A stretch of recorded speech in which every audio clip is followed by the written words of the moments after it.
I'm Eggnog, and this is the 100 subscriber special. Basically, all I'm going to do, just going to freeform it. I've never done this before, but I have my Blu-Ray collection here, and it's mostly Criterion, a few others sprinkled out, and I'm just going to go through each one, talk about the movies. This is going to be a really long video, very uninvolved editing process, but in case you were wondering what it would be like to live with me, this is an example, because I'm about to do my favorite thing in the world, which is just talk aimlessly about movies. I got all my Blu-rays here. I got a cup of Folgers Instant ready to go. And we're gonna get started. Thanks again for 100 subscribers. Starting off, we have The Passion of Joan of Arc, Carl Theodor Dreyer's silent masterpiece. In my opinion, it's the greatest of all the silent movies, one of the greatest movies of all time. There's this deep emotional catharsis to it.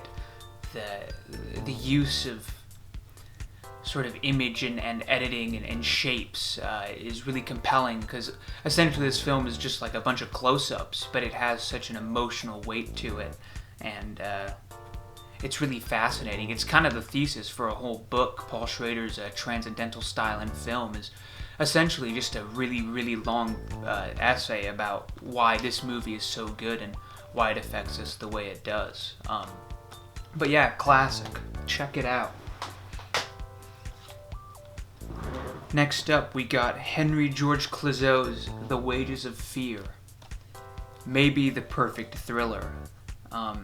Just sets itself up on just an incredible premise. You know, there's explosives in the back of a truck, and you gotta get the truck through the jungle.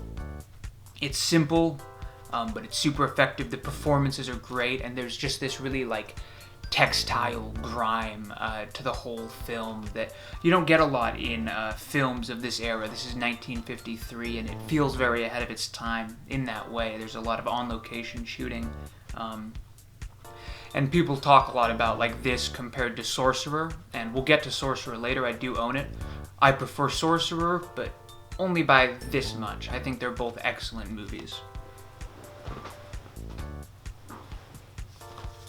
Moving forward, we got one of these are actually DVD box sets, not Blu-rays, but this one is the first films of Akira Kurosawa. Kurosawa is my favorite filmmaker, and while these certainly aren't my favorite films of his, they're very interesting to watch, especially like in Sanshiro Sagata and Shinsero Sagata Part 2. You can really see Kurosawa sort of coming into his own, and you see some of the things in this film that you would see later on with the many masterpieces in his career. I've seen all of them in this box set except for The Most Beautiful, which is like a wartime propaganda piece, as I understand. I'll have to check it out.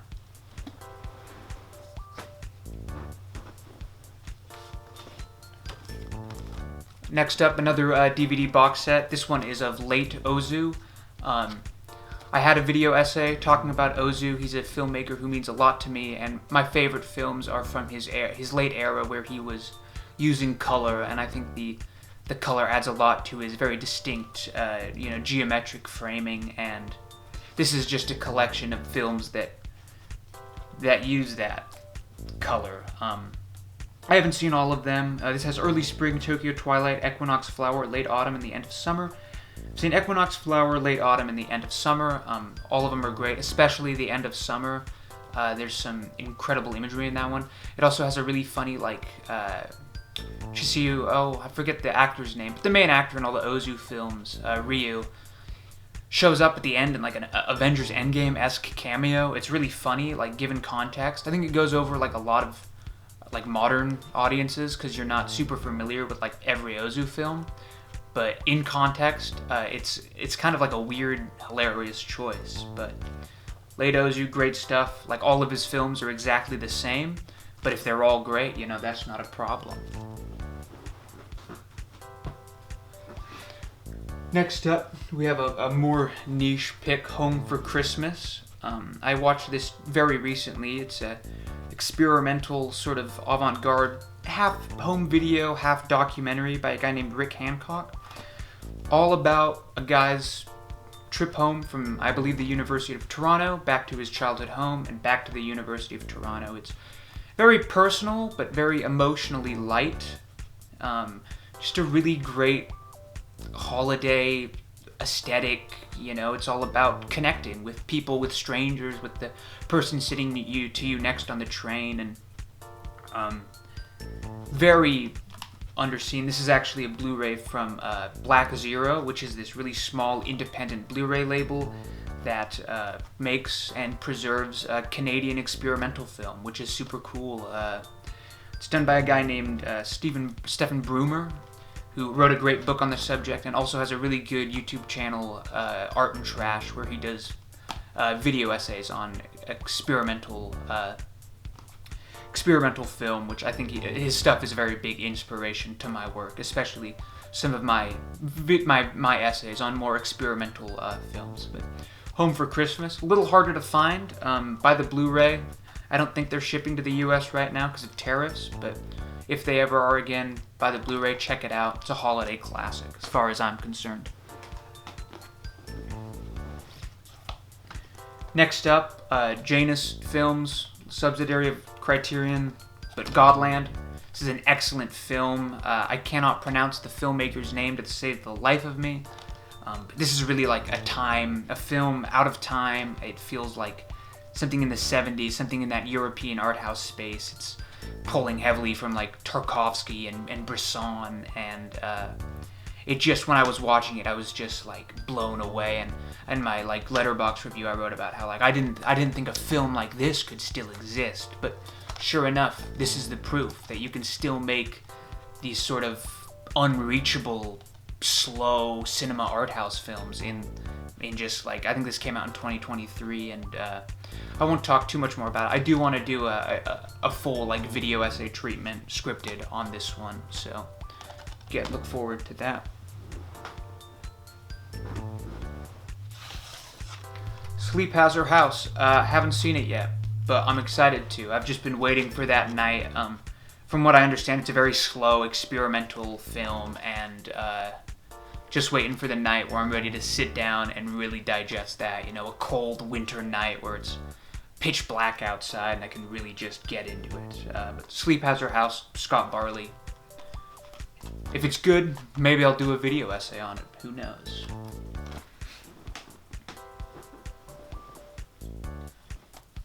William Greaves, Symbiopsychotaxiplasm. Did a video on this one. I think it's a pretty good video. It's very short, but it talks a lot about why I like the film. But just a cool one to own. I love experimental documentary. I think all the best documentaries are experimental, and this might just be the highlight of that somewhat obscure genre. But yeah, check out the film if you haven't. Check out my YouTube video if you haven't.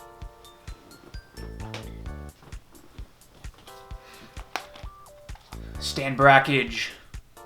Love Brakhage.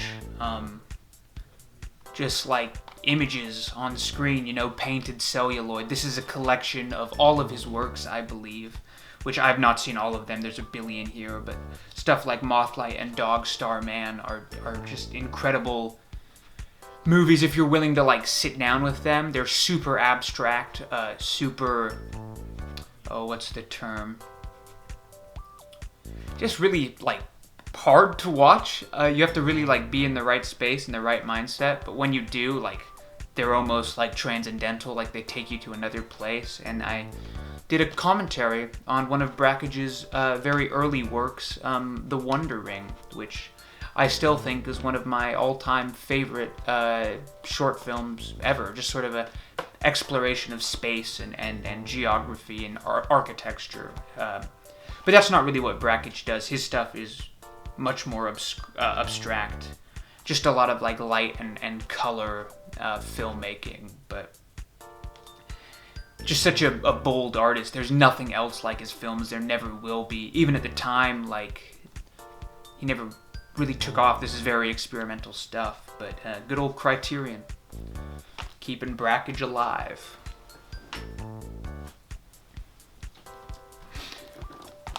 Persona, Bergman's masterpiece. I love this one. I love it. The opening 5 minutes, 10 minutes of Persona are some of the most visceral and affecting filmmaking you'll ever see. It's a great film about films. It's a great film about identity. It's a really hard film to talk about. I've tried to write an essay on it like 2 or 3 times, and I don't even know where to start. Very enigmatic movie. I think it holds a deep mystery that I'll probably never solve in my entire life. But that's sort of the exciting part about it, is that every time you watch it, you realize just how far away you are from everything about it. You know, it's almost an alienating film, but also so deeply emotionally engrossing. It just like it grabs you by the throat. You can't breathe while you're watching it. There's this great bit, not to spoil it, where you're caught up in the drama of the film, and all of a sudden the actual film reel itself burns and catches on fire and pulls away, and it catches you so off guard. It's like a jump scare, but it's a great sort of way to sort of explore like the trickery of film and the power these fake stories can have over us. But Persona, incredible. Top 10 probably for me. It's been a minute since I've made a good top 10 list, but I think this would be up there.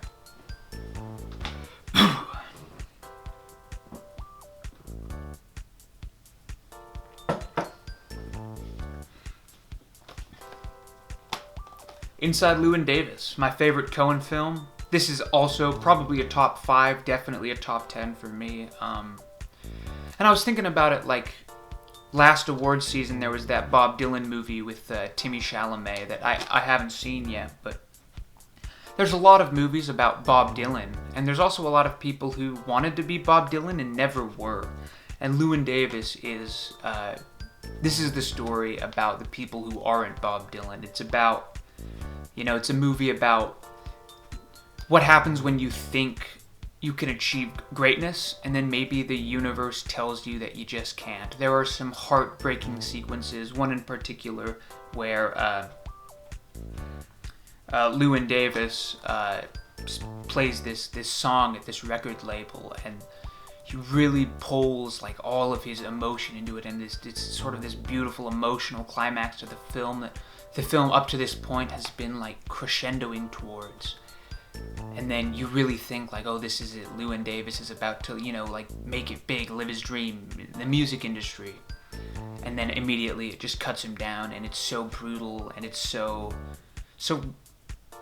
dark and bitter, but also very real in a way that really only the Coens can get. And it's also just a great, you know, exploration of that 60s, early 70s, late 60s, like folk music scene. And there's just a lot of great music performances in the film. I can't like actually find the soundtrack of this film anywhere, but if I could, I'm sure it would be one of my most listened to. It's a lot like Robert Altman's Nashville. There's a fun comparison. Movie that I do not own, but wish I did. Great movie, but very similar.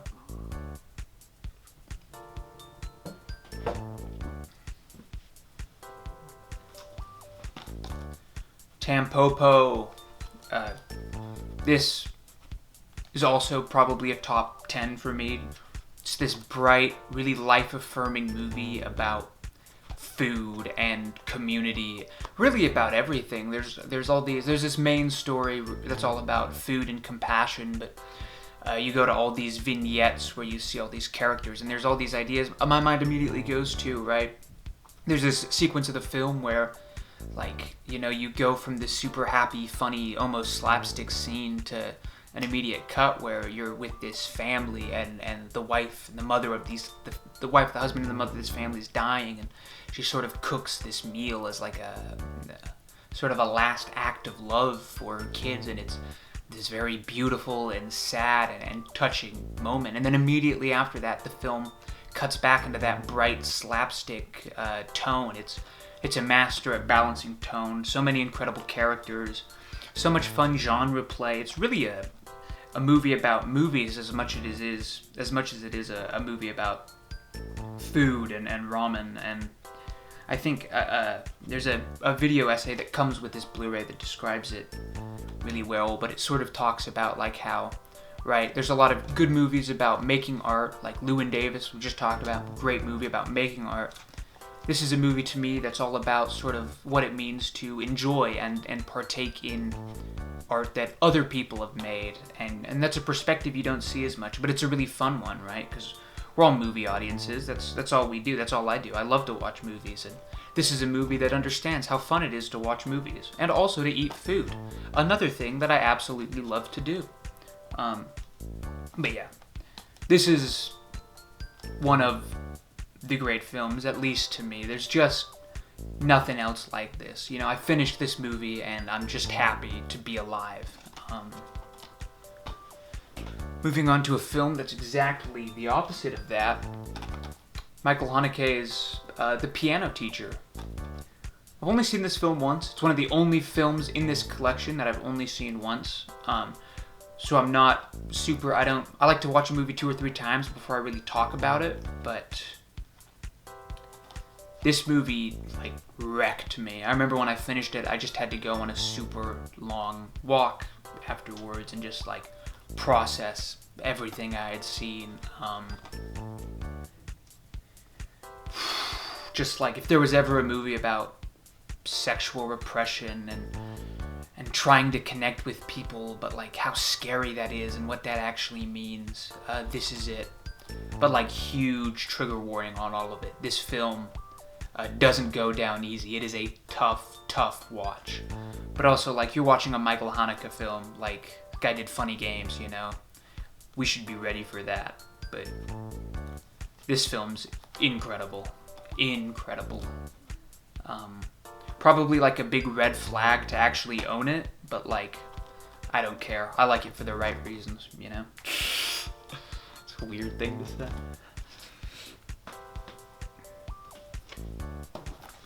Old Joy, I did a video on this one. Beautiful film about friendship and trying to connect with old friends and what that looks like, and also a great film. A topic I'm really interested in is, like, how female filmmakers explore, like, masculine identities and relationships, and this might be the best example of that. It's Kelly Reichardt directing. I believe she also helped write it. And it's just the story of these 2 men out in the wilderness who, you know, were friends in the past and are something different now, and sort of struggling to determine that relationship in this very secluded Pacific Northwest backdrop. It's a beautiful movie. For more, I'm pretty sure the video I made on this, I think it was a good one. I remember liking it, so go check that out. Check out this movie. It's real short. It's only like an hour and a half, maybe less.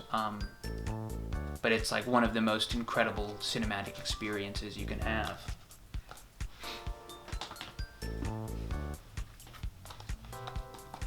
Frownland. I think this is a really relevant film. You know, we're talking this award season. This is directed by Ronald Bronstein. Ronald Bronstein helps edit and write all the Safdie films. So if you like Marty Supreme, check out Frownland. Very shockingly different film. But, you know, I did a video on this one in the past. Go check out that video. I've really exhausted all there is to say about this. Just that this is a movie that when I watched it, I really felt seen, having struggled with a lot of, like, social anxiety and not being able to connect with people. Alright, so, my stupid dumb camera stopped recording there for a minute, but Frownland. Awesome movie. Really hard to watch, though. Next up, Yi Yi. Just this big, long, very tender film about family, relationships, youth, what it means to be growing up, to a lesser extent politics, just in this huge backdrop of this really intimate story in this huge backdrop. Just one of the greatest, like, quiet dramas of all time. So many moments where characters are not in the action, they're just, like, sitting in quiet rooms thinking about what's happened before.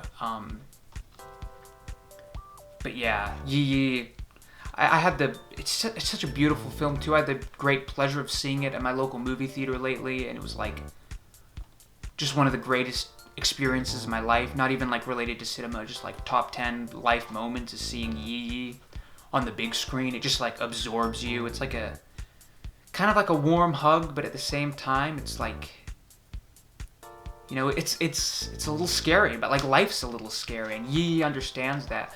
I think there's a lot of films that like claim to, you know, like this is life, like it's life the movie. It's the movie all about. My camera decided to cut out there, but Yi, good movie. Moving forward, Ikiru, my favorite film of all time. It's been that way for like 4 or 5 years now. Changed my life. Maybe the 2 most important films in my life are this and then maybe Star Wars. This is my sort of like post-high school years, and like Star Wars when I was a kid, you know? But nothing I can say about this movie that the movie can't say better itself. It's just like one of the most life-affirming, beautiful movies about like what it means to be alive, and you know, what we should do with this bizarre thing we call existing. But yeah, Akira Kurosawa's Ikiru, my favorite movie of all time. I cry like a baby every time that scene happens, and if you've seen the movie, you know exactly what I'm talking about. William Friedkin, Sorcerer. They just don't make them like this. William Friedkin was an insane human being. We all know this, and this might be the biggest proof of that. The utter insanity of this film will boggle your mind. I don't know how they filmed it. There's a scene with a car and a bridge that feels impossible. I think William Friedkin was just risking people's lives. But to be honest, that's sweet. That's awesome, because it made for one of the most nail-biting, edge-of-your-seat pieces of cinema ever imaginable. It doesn't get more visceral than Sorcerer. One of my all-time favorites. Also saw it in a movie theater, my local theater, and like, I mean, my just clenched, you know? Just couldn't breathe. But yeah, Sorcerer. Gotta check it out if you haven't checked it out. If you like thrillers, if you like movies that make you feel something, which you all do, this movie will make you feel the most stressed out you've ever been.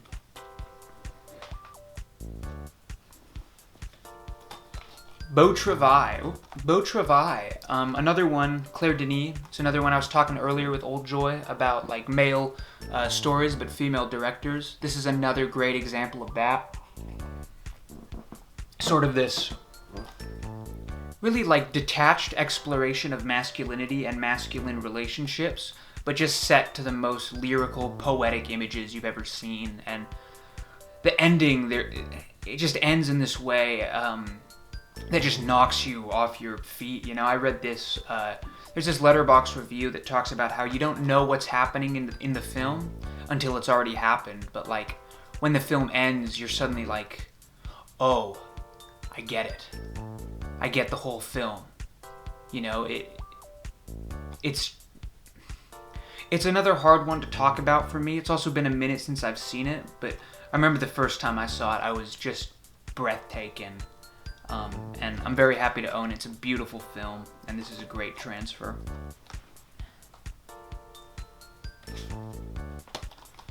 Midnight Cowboy. This was a gift to me from my roommate for my birthday, which is awesome. Thank you. But, I mean, when it comes to, like, doomed queer romance set in New York City, and, like, one of them's a cowboy, you can't get much better than that. This is one of the great examples of, like, the brave, bold, artistic strides that, you know, was happening in the New Hollywood, and it's probably my favorite example of the New Hollywood filmmaking. Dustin Hoffman, Jon Voight, both of them at their A game. Incredible, sad performances. There's some weird editing here. One of the great like songs written for a movie is in this. Everybody's Talking by Harry Nilsson, I want to say. I'm not entirely sure now. Maybe it says on the back. Well, it doesn't say on the back. Oh well.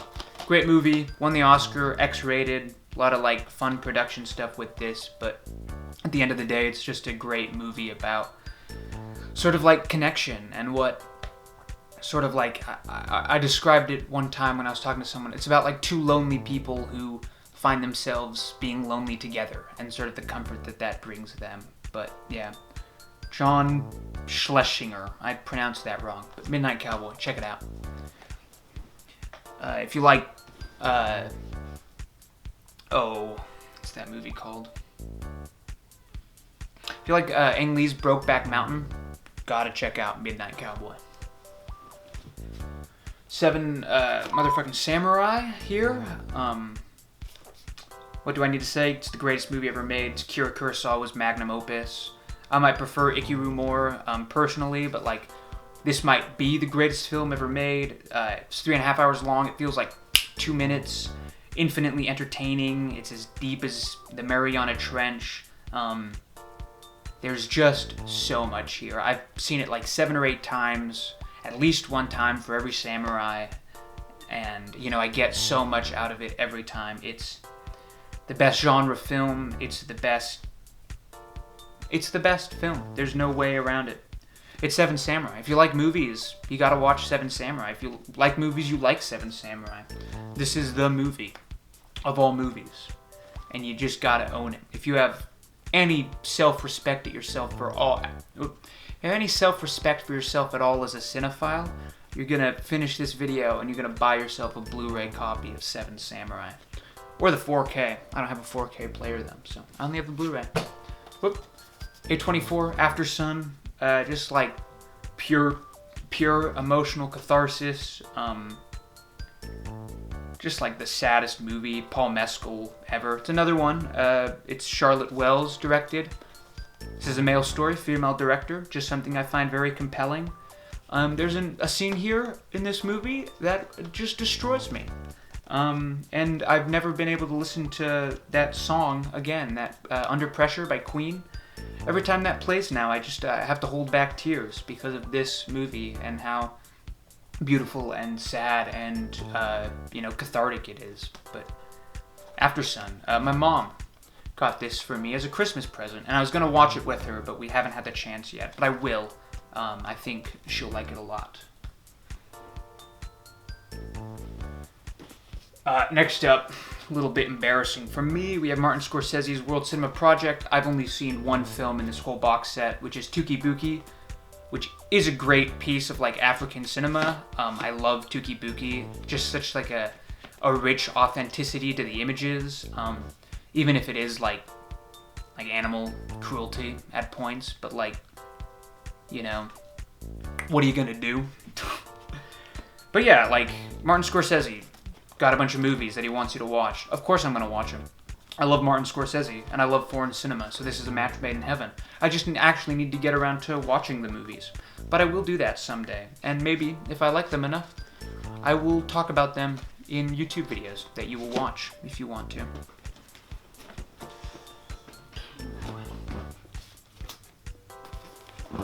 Abbas Kiarostami, my goat. Just recently, I had a video on Where is the Friend's House, which is a great Abbas Kiarostami film. This is 3 films by him. It's one of which is Where is the Friend's House, which is kind of the reason I bought this box set. Embarrassingly, I haven't seen the other 2, but I want to. It's And Life Goes On and Through the Olive Trees. Apparently, they get like more meta, which is like awesome. I love Close Up, Abbas Kiarostami's Close Up, and how meta it is and how it like plays with the idea of like what a film is. So any film that's doing that, and if it's Abbas Kiarostami, I'm gonna love it. So I'm really excited when I get some free time to just dive into this trilogy, and I think Where is the Friend's House might be a top 10 for me. But if you want to hear my thoughts on that, go watch my YouTube video. I think I did an alright job sort of breaking it down. Fantastic Mr. Fox, Wes Anderson's masterpiece. Just like the best feel-good movie, the color palette, everything, the aesthetic. It's just so easy to watch. It's so fun. But also it has like a real heart to it, like a real message. Also, like, beautiful cover box here, Criterion. So it's like a painting I could put up on my wall.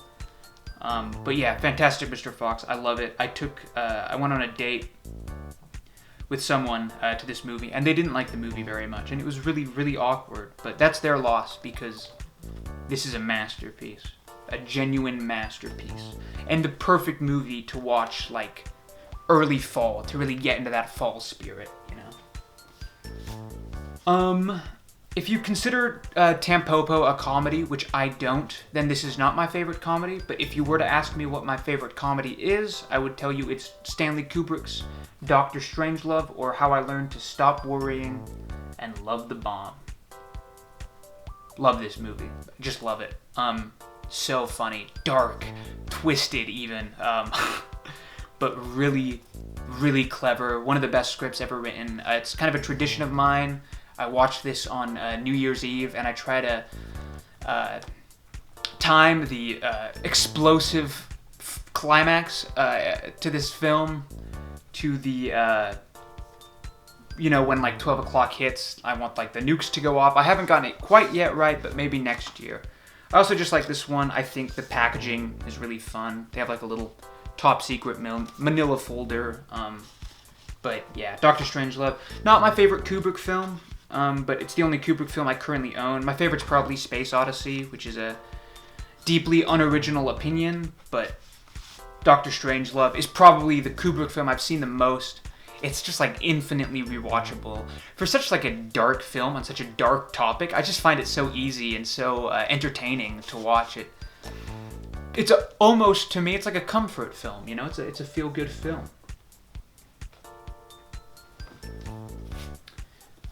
Paul Schrader, Mishima, A Life in 4 Chapters. One of the most visually compelling films ever. A film that understands sort of the relationship between an artist and their art like none other. It's, if you could even call it a biopic, which I don't really think it is, but it kind of is. It is the best biopic ever made. It's a weirdly beautiful film, which is a crazy thing to say, because it's about like a crazy fascist author, but like it's just kind of awe-inspiring, you know. Paul Schrader is someone I always see as like a writer for all his stuff, and I think he's a good director, but like this feels so different than the rest of his work, you know. It doesn't feel like Hardcore or First Reformed or even like Taxi Driver. It's this bright, colorful exploration of a man's life. So enigmatic too. Every time I watch it, I get a little bit more out of it, but I still feel like there's so much there, you know. Just the way that Mishima, like, these stories play into the events of his life, and what he was really trying to get at.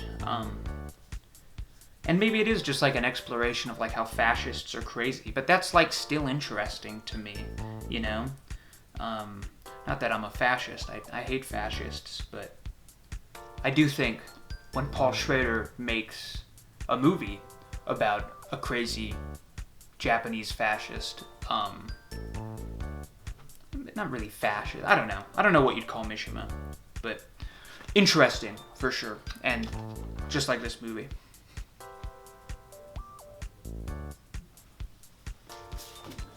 Sweet Smell of Success, classic freshman year film school watch. It's when I watched it. Every other line is a banger, just an absolute banger.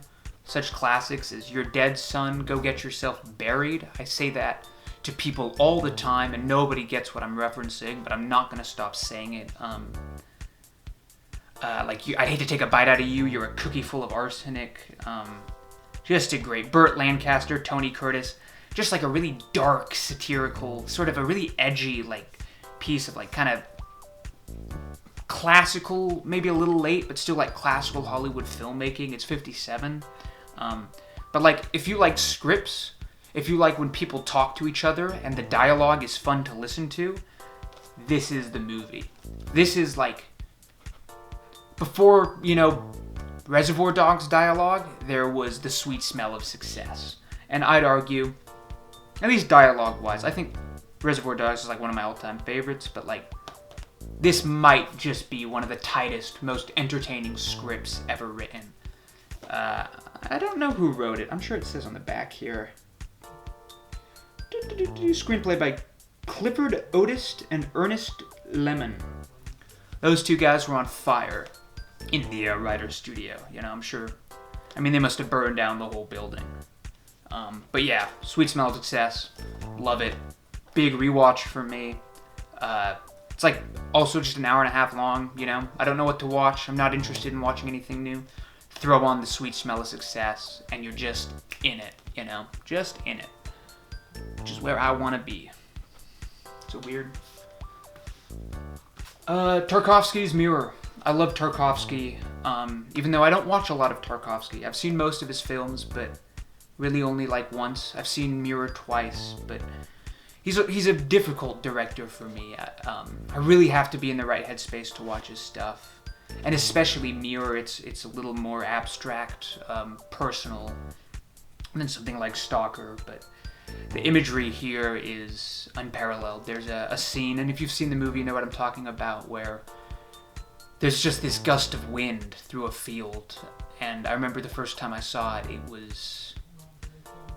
it just like, it lit a fire in me. It was such a compelling image, and I think that's something Tarkovsky is so good at, and that's why certainly his films are very slow, but the imagery and his ideas are so rich and compelling that you can't help but get lost in these long takes. And I think Mirror is the best example of that.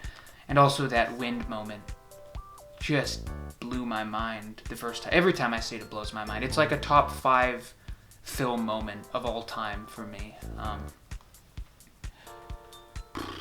Almost done here. David Lynch, Mulholland Drive. I bought this after he passed, sort of in memoriam, but it's the best film, maybe about LA. I was talking about Persona earlier, but like Persona is a great film about identity.